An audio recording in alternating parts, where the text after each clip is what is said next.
तो good morning. आज हम सबक नंबर 16 पढ़ेंगे।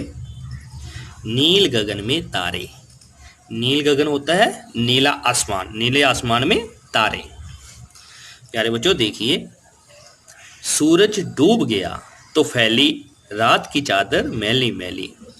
इसमें शायर क्या कहता है कि जब शाम का वक्त होता है, उस वक्त सूरज जब ग्रूब होता है, सूरज डूब रहा होता है, डूबने के बाद सारे आसमान पर काली काली रात की मैली मैली मीन्स काली काली चादर फैली शुरू हो जाती है। यहाँ रात की मैली चादर से ये मुराद है कि अंधेरा छा जाता है।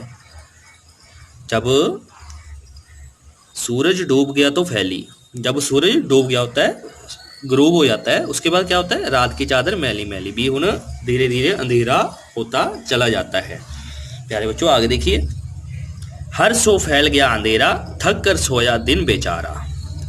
भी हर सो हर तरफ, अब क्या हुआ, हर तरफ अंधेरा हो जाता है, थक कर सोया दिन बेचारा। भी सारा दिन उसने रोशनी की, अब वो थक कर सो गया है, थक हार कर सो जाता है। आगे देखिए, तब निकले आकाश पे तारे, झिलमिल झिलमिल करते सारे।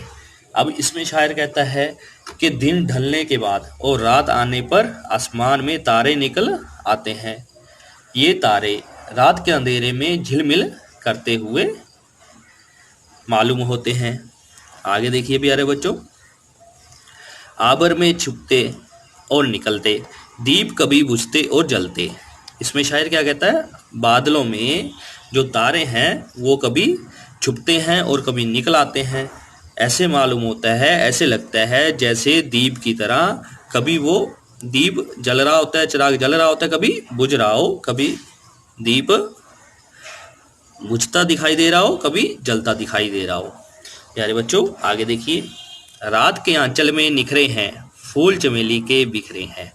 अब इसमें शायर क्या कहता है कि रात के अंधेरे में चमेली के फूल और भी ज़्यादा खूबसूरत लगते हैं। ऐसा मालूम होता है जैसे चमेली के फूलों ने हर तरफ चांदनी बखेरी हो।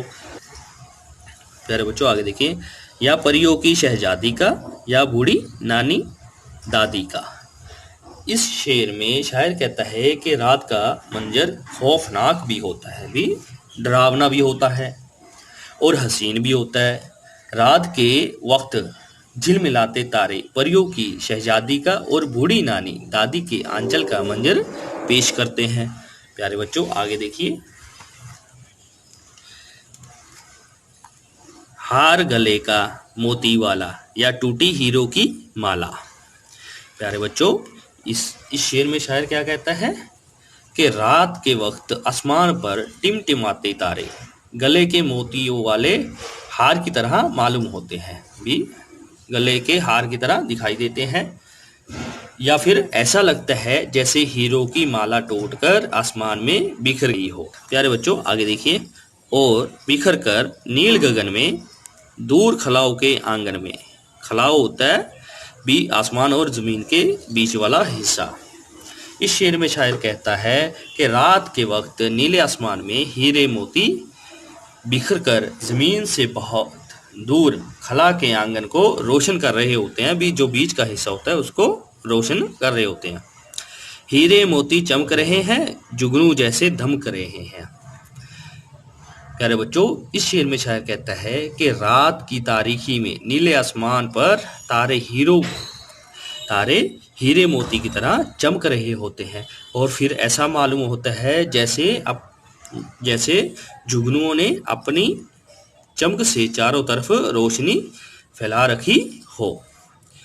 प्यारे बच्चों इसके सवालों के जवाब देखने के लिए इसका पार्ट 2 देखें, और अगर आपको ये वीडियो अच्छी लगी तो मेरे चैनल को सब्सक्राइब ज़रूर करें और बेल का बटन ज़रूर दबाएं ताकि अगली वीडियो का नोटिफिकेशन आपको आसानी से मिल सके। शुक्रिया।